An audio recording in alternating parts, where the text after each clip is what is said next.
Salutations ontariens, ne cherchez pas à savoir qui je suis, car en fait, je suis anonyme. Non mais laisse tomber, ça marche pas du tout. Bon, ok, putain, fais chier.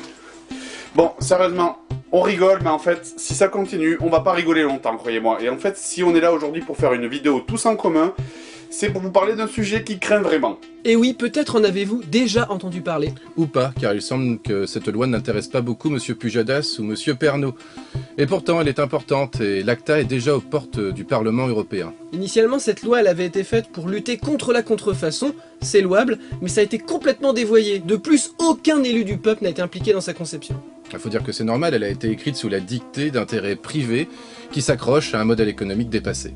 Donc, le plus triste dans tout ça, c'est que personne n'en parle de l'ACTA. Je veux dire, bon, moi je suis pas trop les informations, mais en ce moment, je sais pas, on parle de cette espèce de concours people, là, des élections présidentielles, je crois que ça s'appelle. Et alors, l'ACTA, bon, c'est juste la loi la plus, c'est la loi qui nuit le plus à notre liberté sur Internet de 2012, mais personne n'en parle. En effet, il y a deux sortes de lois, les lois liberticides et les autres. Et non content de nous empêcher de partager, ACTA va aussi nous empêcher de créer, puisque tout contenu présentant une infraction au droit d'auteur sera susceptible d'être supprimé.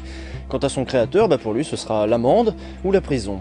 Dans ces conditions, il nous sera interdit de s'approprier et de détourner les produits culturels, et nous redeviendrons tous de simples consommateurs passifs et aphones, comme à la bonne vieille époque de la télévision.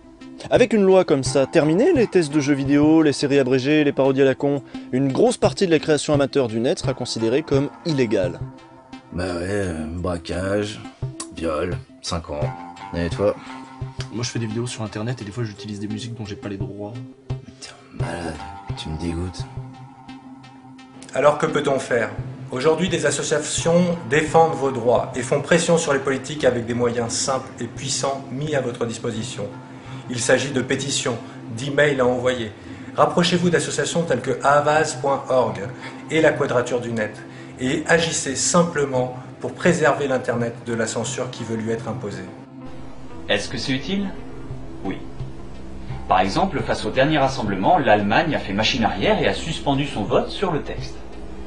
Aux USA, la réaction massive des internautes a réussi à faire reculer les deux projets de loi américaines SOPA et PIPA qui, elles aussi, s'attaquer à nos libertés individuelles. Alors, si vous ne voulez pas qu'Internet devienne un supermarché géant, et si vous n'avez pas envie que YouTube devienne une plateforme de vidéos composée uniquement de vidéos de chats, allez visiter les liens en dessous et informez-vous sur ce qu'est réellement la loi ACTA. Bah moi je suis d'accord avec eux, les assurances AXA c'est vraiment des margoulins. Mais ils parlent pas des assurances AXA, ils parlent du traité ACTA. Bah c'est des margoulins quand même. Nous, ACTA, c'est une loi qui va nous foutre à poil.